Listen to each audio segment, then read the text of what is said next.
Cinema ಇವತ್ತು? ಮಯೂರ ನೋಡೋಣ ಅಂತ ಅನ್ಕೊಂಡಿದ್ದೀವಪ್ಪ. ಧಾರಾಳವಾಗಿ ನೋಡಬಹುದು. ಒಳ್ಳೆ ಸಿನಿಮಾ. ಒಬ್ಬ ಸ್ವಾಭಿಮಾನಿ ಯುವಕ ನಾಡಿಗೋಸ್ಕರ ಹೋರಾಡೋ ಕತೆ. ಮೈಸೂರು ಅರಮನೆಯಲ್ಲೇ ಶೂಟಿಂಗ್ ಮಾಡಿದ್ದಾರೆ. ಪ್ಲೇ ಮಾಡಿ. ಅಪ್ಪ, ಯಾವ ಸಿನಿಮಾ ಬಗ್ಗೆ ಕೇಳಿದ್ರು ಗೊತ್ತಲ್ವಾ ನಿಮಗೆ? ತುಂಬಾ ಸಿನಿಮಾ ನೋಡ್ತಾ ಇದ್ರೆ ನೀವು? ನೋಡ್ತಿರ್ಲಿಲ್ಲ, ಓದ್ತಾ ಇದ್ದೆ. ಒಳ್ಳೆ ಸಿನಿಮಾಗಳನ್ನು ನೋಡ್ತಾನೂ ಇದ್ದೆ. ಕೇವಲ ಮನೋರಂಜನೆಗೋಸ್ಕರ ಅಲ್ಲ, ಜ್ಞಾನ ಹೆಚ್ಚಿಸ್ಕೊಳ್ಳೋದಕ್ಕೆ. ಅದಕ್ಕೆ ಯಾವ್ಯಾವ ಮೂವಿ ನೋಡ್ಬೇಕು ಅಂತ ಮಾವಂಗ್ ಮಾತ್ರ ಗೊತ್ತಿರುತ್ತೆ. ಹೆದರಬೇಡಿ. ಅದ್ರಲ್ಲೂ ಪ್ರತಿ ಭಾನುವಾರ ಮನೆಯಲ್ಲೇ ಸೀಡಿ ತಗೊಂಡು ತೋರಿಸ್ತಾರೆ. ಬಂಗಾರದ ಪಂಜರ, ಕಸ್ತೂರಿ ನಿವಾಸ, ಎಷ್ಟು ಮೀನಿಂಗ್ಫುಲ್ ಆಗಿರೋ ಮೂವಿ ಅಲ್ವಾ? ಹೌದು, ನನಗಂತೂ 30 ವರ್ಷ ಹಿಂದಕ್ಕೆ ಹೋದ ಅನುಭವ ಆಗ್ತಾ ಇದೆ. ಅವನಂಥ ಅನ್ಯಾಯ ಅಕೃತ್ಯಗಳನ್ನೇ ಮಾಡಲು ಅಸಹಾಯಕರಾದವರಿಗೆ ಕರುಣೆ ತೋರಿಸುವುದೇ ನಮ್ಮ ಹುಟ್ಟು ಗುಣ. ರಾಜ್ಯವನ್ನು ಹೇಗೆ ಪಡೆಯಬೇಕೆಂಬುದು ನಮಗೆ ಗೊತ್ತಿದೆ, ಜ್ಞಾಪಕದಲ್ಲಿಟ್ಟುಕೊಳ್ಳಿ.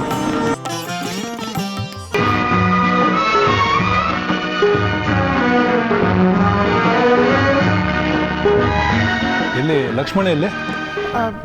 ಇಲ್ಲೇ ಹೊರಗಡೆ ಹೋಗ್ಬಿಟ್ಟು ಬರ್ತೀನಿ ಅಂತಂದ. ಅಪ್ಪ, ಊರ್ ಸುತ್ತಕ್ಕೆ ಹೋಗಿರ್ಬೇಕು ಅವನು. ಕಳೆದ ಭಾನುವಾರನೂ ಅಷ್ಟೇ, ನೀವು ಊರಲ್ಲಿ ಇರಲಿಲ್ಲ ನೋಡಿ, ಇಡೀ ದಿನ ಸುತ್ತಾ ಇದ್ದ. ರಾಜೀವಿ, ಭಾನುವಾರ ಎಲ್ಲರೂ ಮನೇಲಿ ಇರಬೇಕು ಅಂತ ಹೇಳಿದ್ದೀನೋ ಇಲ್ವೋ? ವಾರಕ್ಕೊಂದಿನ ರಜಾ ಇರೋದು ರೆಸ್ಟ್ ಮಾಡೋದಕ್ಕೆ, ಊರು ಸುತ್ತೋದಕ್ಕಲ್ಲ. ಈ ಕೆಲ್ಸಕ್ಕೆ ಬೇರೆ ಹೋಗ್ತಿದ್ದಾನೆ. ತನ್ನ ಕೆಲಸನ ಭಾನುವಾರ ಮಾಡ್ಕೊಂಡೆ ಹೋದ್ರೆ ಹೇಗೆ ಹೊಂದಾಣಿಕೆ ಮಾಡ್ಕೊತಾನಂತೆ? ರಾಜೀವಿ, ಅವನು ಬಂದ ತಕ್ಷಣ ನನ್ನ ನೋಡೋದಕ್ಕೆ ಹೇಳು. ನಾನು ನೊಂದು ನಿಮ್ಮೊಡನಿಂದು ನಾನು ನೊಂದು ಹಿಡಿದ ಕಂಬನಿ ಹಾ ಲಕ್ಷ್ಮಣ, ತಮಾಷೆ ಜಾಸ್ತಿ ಆಗಿ ನಿನಗೂ ಮಕ್ಕಳಿದ್ರೆ ಅವರನ್ನು ಬೆಳೆಸೋದು ಎಷ್ಟು ಕಷ್ಟ ಅಂತ ಗೊತ್ತಿರೋದು. ಬೇಕಿತ್ತ ಇಷ್ಟೆಲ್ಲ ಅನ್ನಿಸ್ಕೋಬೇಕಾ? ನೀನು ನಾಲ್ಕಂತೂ ಸುಮ್ಮನೆ ಇರೋಕ್ಕಾಗೋದೇ ಇಲ್ಲ ಅಲ್ಲ? ಏನಾದ್ರೂ ಒಂದು ವಟ ಅಂತಾನೆ ಇರೋದು.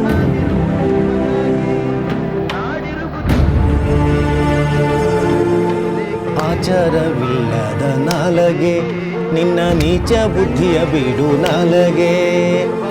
ಆಚಾರವಿಲ್ಲದ ನಾಲಗೆ ನಿನ್ನ ನೀಚ ಬುದ್ಧಿಯ ಬಿಡು ನಾಲಗೆ. ಆಚಾರವಿಲ್ಲದ ನಾಲಗೆ ನಿನ್ನ ನೀಚ ಬುದ್ಧಿಯ ಬಿಡು ನಾಲಗೆ. ಓ ನಾಲಗೆ, ಓ ನಾಲಗೆ.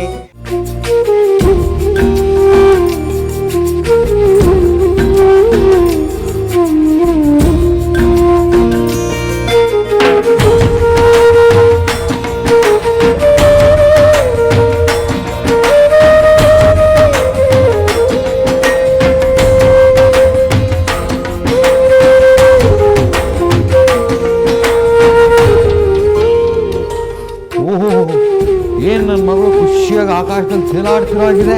ಬರೀ ತೇಲಾಡ್ತಿಲ್ಲ ಬೆಂಕಿ, ದೇವತೆಗಳು ನನ್ನ ಪಲ್ಲಕ್ಕಿನಲ್ಲಿ ಹೊತ್ಕೊಂಡು ಹೋಗ್ತಿದ್ದಾರೆ. ಹಿಂದೆ 50 ಜನ, ಮುಂದೆ 100 ಜನ. ಕೈ ಚಾಚಿದ್ರೆ ನಕ್ಷತ್ರನೇ ಸಿಗೋ ಹಾಗಿದೆ. ಖುಷಿ ಬೆಂಕಿ, ಖುಷಿ. ಯಾಕೆ ಏನು ಅಂತ ಗೊತ್ತಿಲ್ದೇನೆ ಖುಷಿ. ನೀನು ಗೊತ್ತಿದ್ದೇನೆ ಖುಷಿ. ನಿಂದೊಳ್ಳೆ ಕಥೆ ಆಯ್ತಲ್ಲ, ಖುಷಿಗೊಂದು ಕಾರಣ ಬೇಡವಾ? ಹೋಗಪ್ಪ ನೀನು. ಇದೇನ್ ಪೊಲೀಸ್ ಡಿಪಾರ್ಟ್ಮೆಂಟ್ ಕೆಟ್ಟೋಯ್ತಾ?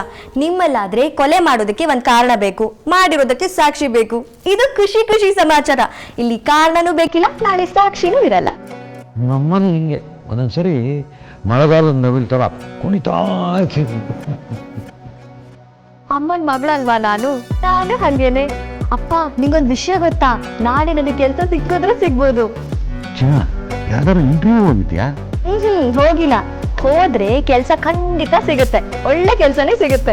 ಆದ್ರೆ ಆ ಕೆಲಸ ಉಳಿಸ್ಕೊಳಕ್ಕೆ ನಿನ್ ಕೈಯಲ್ಲಿ ಆಗಲ್ಲ. ಇದುವರೆಗೂ ಎಷ್ಟು ಕೆಲಸ ಬಿಟ್ಟಿದೆ, ಏನ್ ಕತೆ ಏನಾದ್ರು ಲೆಕ್ಕ ಇಟ್ಟಿದ್ಯಾ? ಇಷ್ಟ ಇಲ್ಲ ಅಂದ್ರೆ ಬಿಡೋದೆ, ಮುಲಾಜೆ ಇಲ್ಲ. ಆದ್ರೆ ಈ ಸಲ ಒಳ್ಳೆ ಕೆಲ್ಸ ಸಿಗುತ್ತೆ, ನೋಡ್ತೀರಿ. ಹೌದಾ? ಒಳ್ಳೆ ಕೆಲಸ ಕೊಡಿಸ್ತೀನಿ ಅಂತ ಯಾರು ಹೇಳಿದ್ರ? ನಂಗೆ ಅನ್ನಿಸ್ತಾರೆ. ನೋಡೋಣಂತೆ, ಕೆಲ್ಸ ಸಿಕ್ಕಿದ್ಮೇಲೆ ಹೇಳ್ತೀನಿ. ಮೇಡಮ್ಮ, ಆದರೂ ನೀನು ಕಷ್ಟದ ಕೆಲಸ ಹೇಳಿರ್ಪ, ಮಗಳು ಆರಾಮಾಗಿರ್ಬೋದು.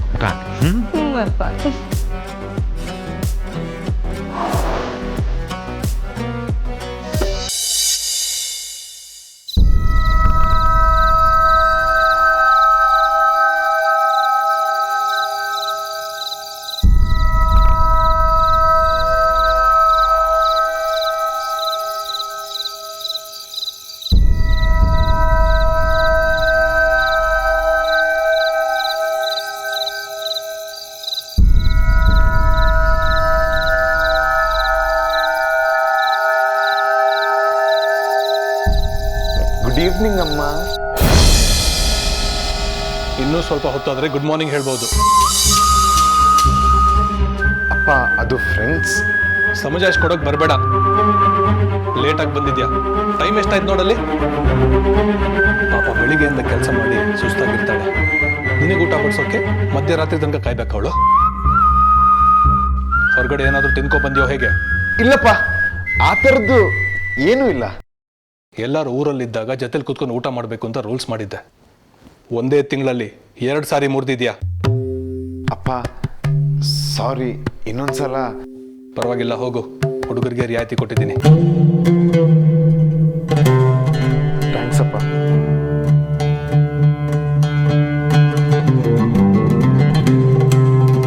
ಫ್ರೀಡಮ್ ಸಿಕ್ಕಿದೆ ಅಂತ ಮನೇನ್ ಮರೆತು ಅಲ್ದಾಡೋದಲ್ಲ, ಹುಷಾರಾಗಿ ಬಳಸ್ಕೋಬೇಕು ಅಂತ ಅರ್ಥ. ಗೊತ್ತಾಯ್ತಾ? ಈಗಲೇ ಲೇಟ್ ಆಯ್ತು, ಹೋಗು ಊಟ ಮಾಡಿ ಮಲ್ಕೋ. ಇನ್ನೂ ಲೇಟ್ ಮಾಡಬೇಡ, ಹೋಗು. ರಾಜೀವಿ, ಲಕ್ಷ್ಮಣ್,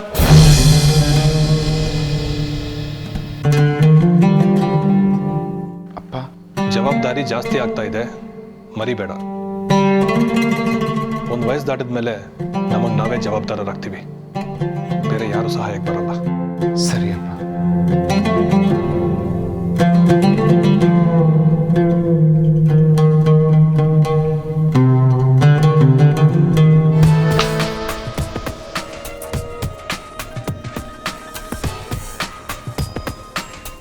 ಮೆಸೇಜ್ ಕಳಿಸ್ನಾ? ಮಿಸ್ಟೇಕ್ ಮಾಡ್ಕೊಂಡ್ರೆ ಮೀಟ್ ಮಾಡಿದ ತಕ್ಷಣ ಮೆಸೇಜ್ ಮಾಡೋಕೆ ಶುರು ಮಾಡ್ದ ಪೊರ್ಕಿ ಅಂತ ಅನ್ಕೊಂಡ್ರೆ ಹಂಗಿಲ್ಲ ಅನ್ಕೊಳ್ಳಲ್ಲ. ನಾನು ಏನೇನೋ ಮೆಸೇಜ್ ಹಾಕಲ್ಲ.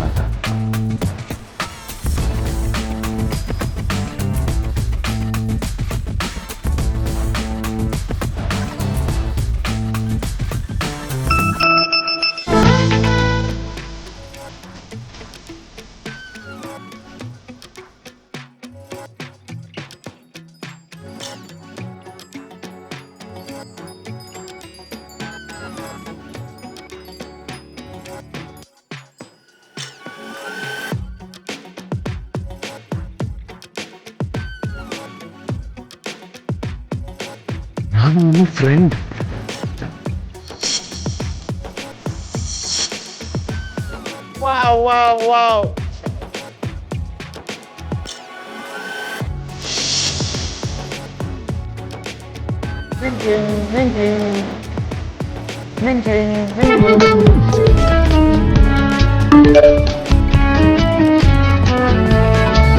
ಹಾಯ್, ಹೇಗಿದ್ದೀರಾ? ಒಂದು ಹುಡುಗಿನ ಹೇಗಿದ್ದೀರಾ ಅಂತ ಕೇಳೋ ಟೈಮ್ ಆಯಿತು. ಕೇಳ್ಬಿಟ್ಟು ಸಾರಿ ಬೇರೆ. ಯಾಕ್ರಿ ಮಾತು ಶುರು ಮಾಡಿಬಿಟ್ಟು ಸೈಲೆಂಟ್ ಆಗಿ ಹೋದ್ರಲ್ಲ? ಮಾತಾಡೋ ಟೈಮ್ ಅಲ್ಲ ಅಂದ್ರಲ್ಲ ನೀವು. ಫ್ರೆಂಡ್ಸ್ ಜೊತೆ ಮಾತಾಡೋದಕ್ಕೆ ಟೈಮು ವೀಮು ನೋಡ್ತಾರೇನ್ರಿ? ಸಾರಿ ಹೇಳೋದು ಬಿಟ್ಟು ಬೇರೆ ಏನು ಬರಲ್ವಾ ನಿಮಗೆ? ಸರಿ, ನಾಳೆ ವಿಚಾರಿಸ್ಕೊತೀನಿ. ಈಗ ಗುಡ್ ನೈಟ್. ಚಂದಿರನ ತೊಟ್ಟಿಲು, ನಕ್ಷತ್ರಗಳ ರಾಣಿ, ನಿದ್ದೆ ರಾಜಕುಮಾರಿ, ಮನಸ್ಸು ಇರಲಿ ಖಾಲಿ ಖಾಲಿ. ಸುಂದರ ರಾತ್ರಿ, ಶುಭರಾತ್ರಿ.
ನನ್ನ ಮಗ ಏನೋ ಎಡವಟ್ಟು ಮಾಡ್ಕೊಂಡಿದ್ದಾನೆ, ಬಾಯಿ ಬಿಡ್ತಿಲ್ಲ ಅಷ್ಟೇ.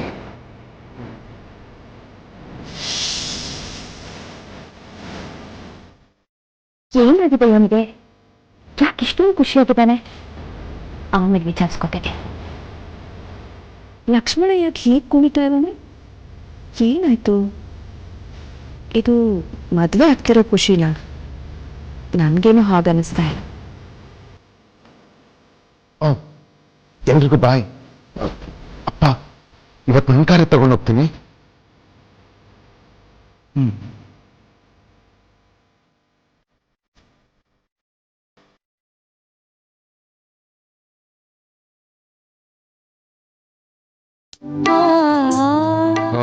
ಮಗಳೇ, ಇವತ್ತು ನನ್ನ ಕೆಲ್ಸ ಇದೆ, ನಾನು ಬಸ್ಸಲ್ಲಿ ಹೋಗ್ತೀನಿ. ಪಾಡಿ ನೀನು ಆರಾಮಾಗಿ ಬಾ, ಆಯ್ತಾ? ಯಾಕೆ? ನಾನು ಹೊರಟೆ, ನೀನು ಡ್ರಾಪ್ ಮಾಡೇ ಹೋಗ್ತೀನಿ. ನಾನು ಯಾವುದೋ ಒಂದು ಬಸ್ಸಲ್ಲಿ ಹೋಗ್ತೀನಿ ಬಿಡಮ್ಮ. ಯಾಕೆ? ಬಸ್ ಡ್ರೈವರ್ ಅಂದ್ರೆ ಅಷ್ಟೊಂದು ಪ್ರೀತಿನ? ಬಸ್ಸಲ್ಲಿ ಹೋಗ್ತಾನೆ ತಡಿ. ಅಯ್ಯೋ, ನಾನು ಬಂದೆ. ಅಲ್ಲಮ್ಮ, ನನಗೆ ಆಫೀಸಲ್ಲಿ ಸಿಕ್ಕಾಪಟ್ಟೆ ಕೆಲಸ ಇದೆ, ನಾನು ಬಸ್ ಹಿಡ್ಕೊಂಡು ಹೆಂಗೋ ಹೋಗ್ತೀನಿ. ನೀನು ಯಾಕೆ? ನೀನು ಆರಾಮಾಗಿ ನಿಧಾನಕ್ಕೆ ಬಾ.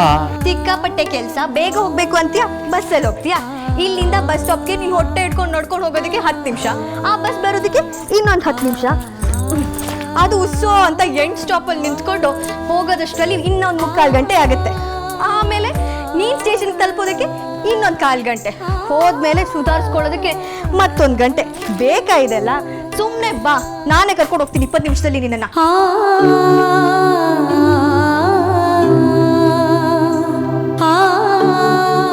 ದೇವರೇ, ನನ್ನ ಮಗಳನ್ನ ಕಾಪಾಡಪ್ಪ. ಮಗಳೇ, ಹೆಂಗೆ ಹೇಳಿ ನಿನಗೆ?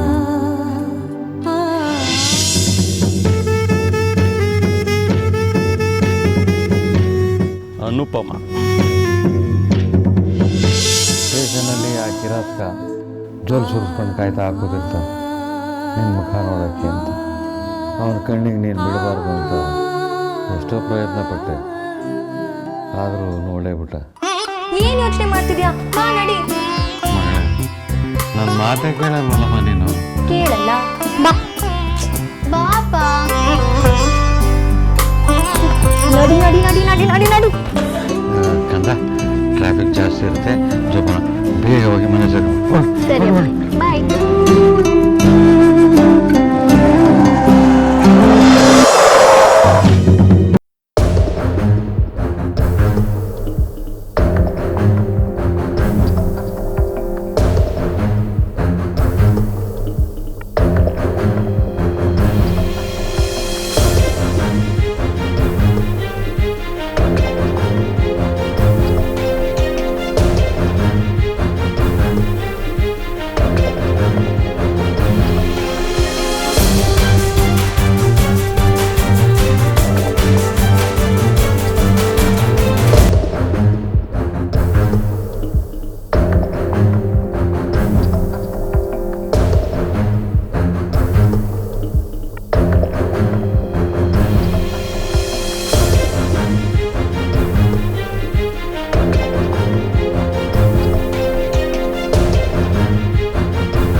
ಅಶ್ವಿನಿ ಅಮ್ಮ ಏನು ಮಾಡ್ತಾ ಇದೆಯಾ?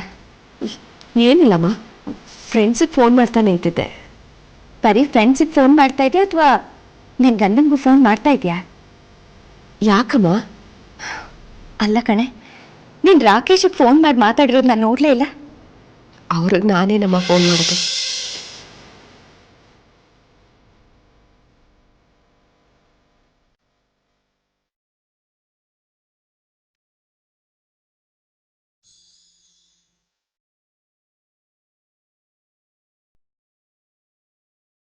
ಅಂದ್ರೆ ಅಮ್ಮ, ದಿನಕ್ಕೆ 2-3 ಸತಿ ಅವರೇ ನನಗೆ ಫೋನ್ ಮಾಡ್ತಿರ್ತಾರೆ. ನಾನು ಅಳಿಯಂದಿರ ಜೊತೆ ಏನೋ ಮಾತಾಡಬೇಕು, ಅವ್ರಿಗೆ ಫೋನ್ ಮಾಡ್ಕೊ. ಅವ್ರು ಫೋನ್ಗೆಲ್ಲ ಸಿಗಲ್ಲಮ್ಮ, ಟೂರು ಅಂತ ಅಲ್ಲಿ ಇಲ್ಲಿ ಓಡಾಡ್ತಾನೆ ಇರ್ತಾರೆ. ಅಲ್ಲ ಕಣೆ, ಅಮೆರಿಕಾದಲ್ಲಿರೋರ ಹತ್ರ ಫೋನ್ ಇರೋದಿಲ್ವಾ? ಅಲ್ಲಿ ಓಡಾಡಿದ್ರೆ ಏನಾಯ್ತು? ಫೋನ್ ಇದೆಮ್ಮ, ಮೀಟಿಂಗಲ್ಲಿ ಇರ್ತಾರಲ್ಲ, ಅಟೆಂಡ್ ಮಾಡಲ್ಲ ಅವರು. ನೀನಾಗ ನನಗೆ ಫೋನ್ ಮಾಡಬೇಡ, ನಾನೇ ಮಾಡ್ತೀನಿ ಅಂತ ಹೇಳಿದ್ದಾರೆ. ಸರಿ, ಮುಂದಿನ ಸಲ ನನ್ನ ಅಳಿಯ ಫೋನ್ ಮಾಡಿದಾಗ ಫೋನ್ನ ನನ್ನ ಕೈಲಿ ಕೊಡು. ಅವ್ರ ಜೊತೆ ಮಾತಾಡಬೇಕು. ಲಕ್ಷ್ಮಣ್ ಮದುವೆ ಕರಿಬೇಕು. ಮದ್ವೆಗೆ ಬರೋದು ಅನುಮಾನಮ್ಮ, ಸಿಕ್ಕಾಪಟ್ಟೆ ಬಿಸಿ ಅವರು. ಎಲ್ಲನೂ ನೀನೇ ಹೇಳ್ಬೇಡ. ಮುಂದಿನ ಸಲ ಅವ್ರು ಫೋನ್ ಮಾಡಿದಾಗ ಫೋನನ್ನು ನನ್ನ ಕೈಲಿ ಕೊಡು ಅಷ್ಟೇ.